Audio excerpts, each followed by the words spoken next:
Bonjour, bienvenue sur Questions d'éthique. Nous parlons de l'enfant aujourd'hui et plus particulièrement de la relation de soins en pédiatrie, de la pédiatrie à l'hôpital. Pour aborder ces questions, j'ai invité le professeur Jean-Louis Bernard, pédiatre, praticien hospitalier, chef de service d'oncologie pédiatrique à l'hôpital de la Timone à Marseille. Vous êtes président du comité de protection des personnes dans la recherche médicale et naturellement professeur de pédiatrie à la faculté de médecine de Marseille. À côté de vous, maître André Millet, avocat au barreau de Marseille, spécialisé dans le droit de l'enfant. Vous êtes présidente d'Enfants Droit, qui est une association à Marseille qui favorise l'exercice des droits de l'enfant. Pierre Lecause est à côté de moi. Pierre Lecause est philosophe, professeur agrégé de philosophie, maître de conférences en éthique médicale à la faculté de médecine de Marseille, membre du comité national d'éthique. Et Pierre vient de publier chez l'Harmattan « Quelle philosophie de la famille ?» pour la médecine de la reproduction. Je vous conseille cet ouvrage. En face de lui, nous avons Dr Sophie Campredon, pédopsychiatre, praticien hospitalier, responsable de l'espace Arthur pour les adolescents à l'hôpital de la Timone à Marseille. Et puis en bout de table, le professeur Brigitte Chabrol, pédiatre, praticien hospitalier, chef de service de pédiatrie générale à l'hôpital de la Timone à Marseille. On verra ce que c'est que la pédiatrie générale justement avec vous tout à l'heure. Responsable du CAMPS, qui est le Centre d'action médico-sociale précoce. Et vous êtes aussi professeur de pédiatrie à la faculté de médecine de Marseille. Alors parlons de la relation de soins en pédiatrie, de la pédiatrie à l'hôpital. Peut-être un bref rappel historique, Jean-Louis Bernard. La pédiatrie, ça commence réellement au XIXe siècle avec des objectifs qui sont un petit peu différents de ceux que l'on connaît aujourd'hui. Vous pouvez nous expliquer un peu ça brièvement? Oui, on peut dire que la pédiatrie, en tant que discipline médicale particulière, a commencé même plus tard, au XXe siècle. Et les premiers services spécialisés sont arrivés à peu près au milieu du XXe siècle. Aujourd'hui, nous avons des hôpitaux d'enfants, des hôpitaux mère-enfant de plus en plus souvent. Alors pourquoi? Eh bien parce que très tôt, on s'est aperçu que l'enfant n'était pas en médecine comme ailleurs d'ailleurs, un adulte en réduction. L'enfant a des maladies qui lui sont tout à fait particulières. Et on pense tout d'abord, bien sûr, au nouveau-né qui nécessite une prise en charge, des précautions, des soins tout à fait particuliers. Mais on s'est aperçu également que les maladies qui étaient communes à l'enfant et à l'adulte ne pouvaient pas être traitées et prises en charge exactement de la même façon par le système de santé. L'enfant ne réagit pas tout à fait de la même façon aux différents traitements, par exemple, que l'adulte. L'enfant qui est atteint par une maladie grave met toujours en jeu son pronostic, son avenir, son développement. Donc il y a un souci très particulier de la médecine de l'enfant qui est au-delà du soin de la maladie qui se présente aujourd'hui chez cet enfant. Quel va être l'impact de cette maladie? Quel va être l'impact du traitement de cette maladie sur son avenir à long terme? Donc pour toutes ces raisons, il y a eu identification de médecins spécialisés en médecine de l'enfant et ces médecins ont exercé dans des services de pédiatrie puis dans des hôpitaux d'enfants. Et aujourd'hui, au cours des dernières années, prenant en compte qu'il y a une continuité médicale entre la grossesse, entre la naissance, puis après l'enfant, eh bien nos hôpitaux d'enfants se transforment de plus en plus en hôpitaux mère et enfants. Jean-Louis Bernard, vous êtes pédiatre. Brigitte Chabrol, vous êtes aussi pédiatre. Pourquoi, en fait, aller voir un pédiatre alors que, finalement, les médecins généralistes font bien souvent office de pédiatre aussi? Pourquoi un pédiatre plus qu'un médecin de famille ou plutôt un médecin généraliste? Parce qu'il ne faut pas oublier ce qu'a dit Jean-Louis Bernard, c'est que l'enfant n'est pas un adulte en miniature. Et lorsqu'on est un pédiatre, on ne fait pas de la médecine d'organes. On va s'occuper avant tout d'un enfant, d'un petit être en développement. Donc effectivement, on peut intervenir très très tôt, dès la période fétale, jusqu'à, puisque maintenant la pédiatrie va jusqu'à 18 ans, ça vient d'être reconnu. Donc on va aller jusqu'à l'adolescence, voire le jeune adulte. Alors, le pédiatre prendra en compte tous les aspects différents qui caractérisent le développement de l'enfant, mais comme l'a dit un pédiatre américain très connu qui s'appelle Winnicott, un enfant sans sa famille, ça n'existe pas. Donc évidemment, ça sera l'enfant à l'intérieur de sa famille et quelque part faire l'opposition, le pédiatre et le médecin de famille, c'est vrai qu'on ne va pas soigner les parents de l'enfant ou les grands-parents de l'enfant comme peut le proposer un médecin généraliste, mais ceci étant, on ne peut pas s'occuper d'un enfant sans s'occuper aussi du reste de la famille. Je crois que c'est ça qui est très très important. Et après, le mode d'exercice de la pédiatrie peut être extrêmement variable. Ça peut être un mode d'exercice donc dans le secteur libéral, ça peut être dans la médecine communautaire, comme la médecine scolaire, la PMI, et ça peut être également dans la pédiatrie hospitalière. Et il y a une très grande diversité actuelle de l'exercice de la pédiatrie. Alors la pédiatrie générale au sens du généraliste finalement, qui a cette espèce de vision globale sur la personne qu'il soigne, est-ce que ça existe encore? Vous êtes chef de service de pédiatrie générale, alors Oui. vous allez me faire mentir, mais en même temps, on a l'impression qu'il y a une surspécialisation dans les hôpitaux d'enfants notamment. Je notamment. crois que tout pédiatre doit garder et garde, et c'est vraiment la défense de la pédiatrie à l'heure actuelle, d'avoir une vision très globale de l'enfant, quelle que soit sa pathologie, même une pathologie surspécialisée, comme par exemple l'oncologie pédiatrique, où moi je m'occupe de maladies métaboliques extrêmement rares. Mais ce qui est très important, c'est de garder l'esprit de la globalité de l'enfant. Donc l'opposition pédiatrie générale et surspécialisation pédiatrique, elle n'existe pas en fait dans le réel. Vous voulez nous dire que chaque pédiatre a une base généraliste de toute façon. Et c'est pour ça qu'il faut défendre la vision de la pédiatrie avant tout, et que les surspécialisations pédiatriques doivent venir de la pédiatrie et pas des spécialisations adultes. Ça, je pense que c'est quelque chose de très important, et on est tous attachés à ce concept et qu'on défend vivement pour défendre la pédiatrie. Alors on voit dans les hôpitaux, comment dire, j'allais dire en général, excusez-moi, je ne vais pas dire les hôpitaux généraux, mais bien souvent en fait dans les hôpitaux comme les CHU, on voit dans les CHU qu'il y a des urgences pédiatriques, ce qui n'est pas le cas de tous les hôpitaux. Non. Donc ces urgences pédiatriques, finalement, c'est pas ça, la pédiatrie générale, c'est pas là que ça se passe finalement? C'est là où se passent toutes les pathologies de l'enfant, que ce soit de la pédiatrie générale ou des surspécialités pédiatriques. Donc effectivement, les enfants vont être reçus là par des pédiatres, donc dans les services dites d'urgence pédiatrique, où il y a une réglementation très stricte, où il faut qu'il y ait des pédiatres pour les recevoir. Donc c'est quand même dans peu d'endroits, c'est surtout les CHU. Dans les hôpitaux généraux, souvent les enfants sont reçus au sein des urgences adultes, mais lorsqu'il existe un service de pédiatrie, il y a une organisation telle que ce sont les médecins du service de pédiatrie qui vont s'en occuper. C'est-à-dire que les pédiatres viennent aux urgences adultes pour recevoir mais ils ne peuvent pas assurer le même type de garde très spécifique. C'est un problème de moyens et de personnes en particulier. Jean-Louis Bernard, au niveau des urgences pédiatriques, il y a aussi les transports des enfants. Est-ce qu'il y a des dispositions particulières, notamment en matière de transport d'enfants, pour les urgences pédiatriques? Entre services d'urgence pédiatrique, oui. Il y a notamment dans les grandes villes ce qu'on appelle des SAMU pédiatriques, donc des services d'urgence médicalisés, de transport urgent médicalisé spécifiques à l'enfant. Mais ce qui est le plus spécifique, je crois, à la pédiatrie, à l'organisation des transports d'enfants, c'est ce qui tourne autour du nouveau-né, de la naissance. Puisque dans notre pays, les différentes maternités dans lesquelles les mamans accouchent sont organisées en niveau de complexité et de technicité croissante, et les transports des nouveau-nés entre une maternité un peu moins technique et une maternité un peu plus technique sont, eux, parfaitement organisés par le système de santé avec des moyens médicalisés très et là, précis. spécifique, évidemment, pour les jeunes enfants et les prématurés, entre autres, c'est à ça que tout à fait allusion. Il y a finalement une grande disparité d'âge dans les services pédiatriques, puisqu'on traite les enfants depuis la naissance jusqu'à 18 ans maintenant. Avant, c'était 16 et demi, je crois, c'est devenu 18 ans récemment. Donc, comment on fait, comment le personnel arrive à s'adapter en quelque sorte à des âges très différents? À 18 ans, on est adulte, carrément. C'est un élément de complexité de l'exercice pédiatrique. Sachez cependant que tous les soignants dans les services de pédiatrie aiment cette diversité du développement de l'enfant et naturellement, je dirais, en tout cas ils ont appris dans leur formation et puis dans leur expérience professionnelle à savoir ajuster leur comportement, leur discours et finalement leur pratique soignante à ces différents âges. Ceci étant, il est vrai qu'il y a des unités qui sont très spécialisées, à nouveau là, en ce qui concerne le nouveau-né, essentiellement parce qu'il y a une technicité des soins tout à fait particulière, mais d'une manière générale, tous les soignants de pédiatrie sont à l'aise avec l'ensemble de la palette d'âge de 0 à 18 ans. Sophie Campredon, vous êtes pédopsychiatre, donc oui, là aussi vous avez des enfants avec des âges très variés. Oui, moi j'émettrais des réserves par rapport à ce que dit M. Bernard quand même, je me permets, parce que c'est vrai que je crois quand même que la question de l'adolescent, qui est une question qui me préoccupe particulièrement, reste quand même assez difficile à gérer au niveau des services de pédiatrie. C'est pas très simple.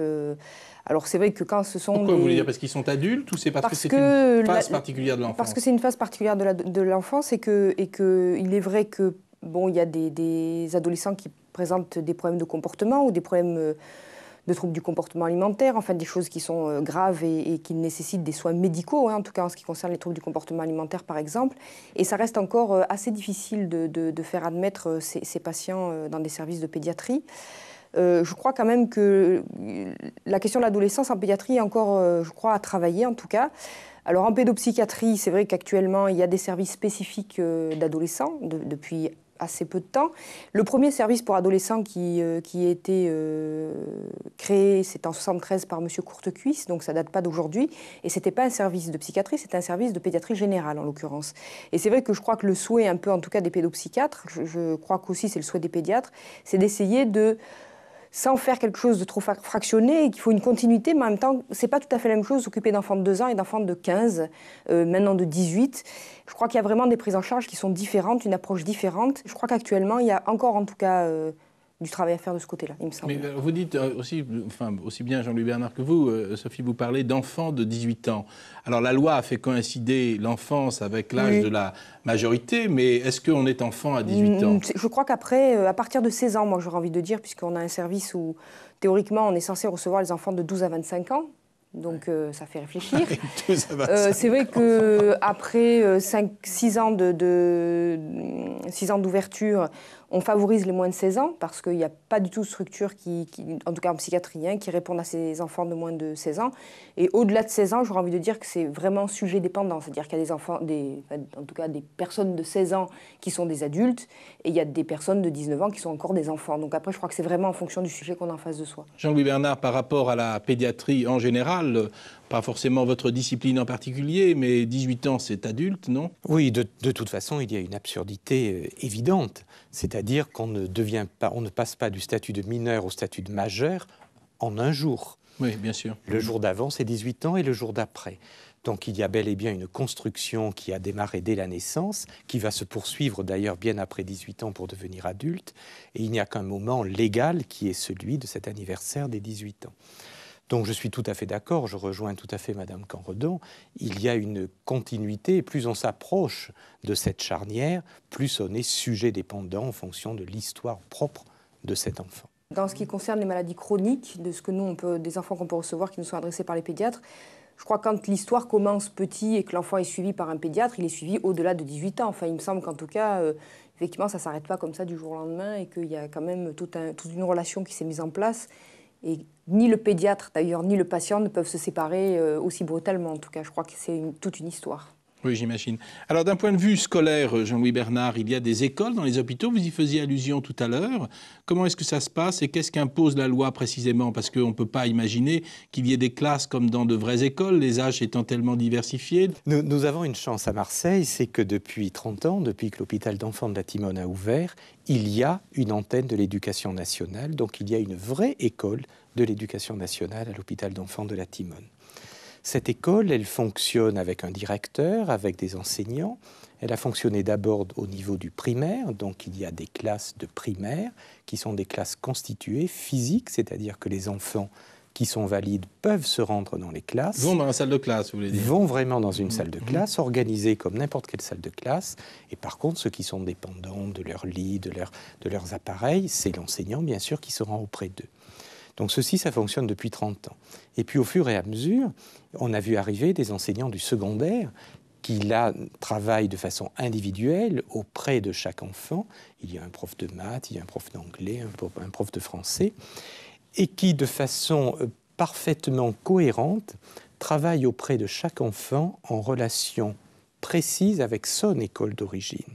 C'est-à-dire que l'enseignant prend contact avec l'école d'origine et s'insère dans la continuité de l'apprentissage scolaire, ce qui est très important pour le pédiatre. Ce n'est pas le fait en soi qu'il y ait une école dans l'hôpital et qu'il y ait, entre guillemets, pas de perte des apprentissages à l'occasion de la maladie. C'est important, bien sûr, mais c'est surtout important par le symbole très fort qui est donné aux parents et aux enfants qui ont des maladies graves, c'est que malgré l'adversité, malgré la maladie grave en cours, eh bien, il y a un avenir, puisque nous préoccupons tous de la suite, de son acquisition et finalement de son insertion sociale. Oui, mais j'imagine quand même à 18 ans que, par exemple, un enfant hospitalisé chez vous, vous allez le présenter au bac, comment ça va se passer? Eh bien, tout à fait. Et il y a le brevet des collèges qui est passé à l'hôpital. Il y a des enfants qui passent le baccalauréat dans quelques jours à l'hôpital d'enfants, et c'est un diplôme tout à fait valide, national, de l'éducation nationale. Donc une continuité parfaite et qui est, comment dirais-je, bénéfique à l'enfant, évidemment, puisqu'il n'y a pas de coupure entre son milieu de scolarisation, finalement, et l'hôpital. Tout à fait. Alors parlons un petit peu d'un autre point de vue, d'autre chose. On a parlé de consentement déjà, mais ça fait partie de la relation de soins et on sait que le consentement de l'enfant, il est souhaitable, mais pas toujours possible, dans la mesure où l'enfant peut être trop jeune pour comprendre réellement ce à quoi on lui demande de consentir, ou peut-être tout simplement les parents peuvent ne pas souhaiter, par exemple, qu'un enfant soit soigné. Alors est-ce qu'ils peuvent exercer leur veto, si je puis dire, sur les soins à donner à leur enfant dans la mesure où ils ont l'autorité légale sur cet enfant? Jean-Louis Bernard. Et puis ensuite, Maître André Millet nous donnera son point de vue. Dans toute carrière de pédiatre hospitalier, il y a effectivement eu ces rencontres de familles opposantes qui, face à une maladie grave de leur enfant, refusent ce que le corps médical qu'ils rencontrent pense être nécessaire pour la guérison, ou du moins pour le mieux-être de leur enfant. Donc, de façon très schématique, la situation se décline. Soit il y a une urgence vitale pour l'enfant, et auquel cas le médecin est libre de passer outre un refus formel des parents. La primauté de l'intérêt supérieur de l'enfant, appuyée, argumentée par la médecine, bien entendu, peut permettre de passer outre les réserves, voire les interdictions des familles. Ceci étant, ces situations deviennent de plus en plus rares, et il y a eu des progrès au niveau de l'interface avec le monde judiciaire, d'ailleurs, tout à fait significatifs au cours des dernières années. Maître André Millet, votre point de vue là-dessus? Oui, c'est-à-dire que les parents sont détenteurs de l'autorité parentale, donc c'est à eux que revient le droit et le devoir donc de soigner les enfants et de prendre soin d'eux. Bon. Donc l'autorité judiciaire va pouvoir être saisie par le médecin dans la mesure où les parents, par le manque de soins, mettent en danger leur enfant. Je crois que la difficulté provient du fait que parfois la médecine ne donne peut-être pas toujours une réponse sûre et certaine quant au résultat. Donc là, le juge tranchera si effectivement l'enfant est en danger ou pas. S'il y a un seul des deux parents qui consent aux soins, comment on fait? Est-ce qu'il y a une solution? Est-ce qu'il n'y en a pas? Maître André Alors, Millet. normalement, quand l'autorité parentale est conjointe, quand une autorisation est donnée par l'un des parents, ça entraîne l'autorisation tacite de l'autre. Voilà. Alors, c'est une notion un petit peu complexe, cette autorité parentale, mais le principe est là surtout depuis 2002. Peu importe que les parents soient séparés, ça n'a pas d'incidence. Donc il faut voir quel est le statut légal. Alors c'est vrai que c'est la loi qui le dit. Quand on est en termes d'urgence et dans les soins, j'imagine que s'il y a un acte urgent à faire, vous allez le faire effectivement. De toute façon, le médecin ne peut pas refuser de soigner. Très clairement, en dehors de l'urgence dont je parlais tout à l'heure, quand il s'agit de maladies plus chroniques ou de traitements qui ne s'imposent pas immédiatement et dont l'absence mettrait en vie immédiatement en danger la vie de l'enfant, eh bien, il est clair que l'évolution de notre société et des pratiques des soignants vers plus de transparence, plus d'explication, plus d'échanges avec les familles permettent en fait de désamorcer ces difficultés la plupart du temps et de rendre de moins en moins utile l'intervention d'un juge. Pierre Lecause, un mot oui, il y a sur l'aspect éthique de tout ça. L'évolution des mœurs individualistes dans le sens d'un respect du droit de l'individu à l'autodétermination. Et je voudrais quand même préciser qu'un adolescent qui est hostile à un traitement, son non, même s'il est mineur, a plus de pouvoir que le oui des parents. Donc sa parole est entendue en cas de refus. Et j'ajoute concernant les témoins de Jéhovah que puisque c'est quand même un groupe religieux qui compte 140 000 adhérents en France, qui est un chiffre qui n'est pas dérisoire, que dans les cas d'urgence vitale, s'il y a une hémorragie à l'accouchement, même si la mère qui accouche est opposée à la transfusion sanguine, les médecins sont autorisés à passer outre, en tout cas sur le plan légal, je crois, et aussi sur le plan éthique. Le comité d'éthique estime que lorsque la vie d'un tiers est en danger, en particulier un enfant qui risque d'être très tôt privé de la protection maternelle et Bien aussi sûr. Bien sûr, vous savez qu'un adolescent, même qui est témoin de Jéhovah, à 16 ans, il ne veut pas qu'on le transfuse, vous ne pouvez rien faire. On ne peut rien faire. Non. Ah non. Et non, parce que là... Parce que son nom, son refus de son consentement... Et si le pronostic vital est en jeu quand même? On ne peut rien faire. Sophie Campadon. Non, moi, ça m'intéresse parce que je trouve ça sidérant. Parce que je trouve que c'est là à faire confiance à... Enfin, c'est-à-dire que je pense qu'un adolescent malade n'a pas le discernement qu'il faut pour pouvoir se faire traiter. Et qu'effectivement, quand on a affaire à des ados qui, effectivement, pour qui la mort est un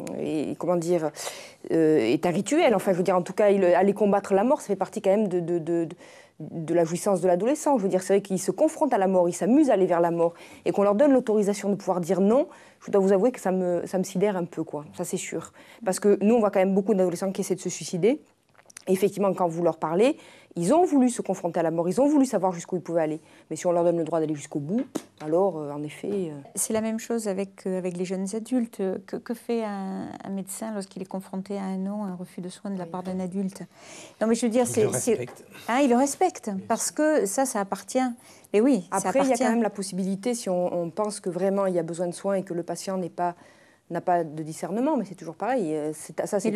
Oui, qu'est-ce que le discernement? Le discernement, là, ça devient un choix de vie. Je veux dire, je choisis de mourir à un moment donné, c'est un autre débat.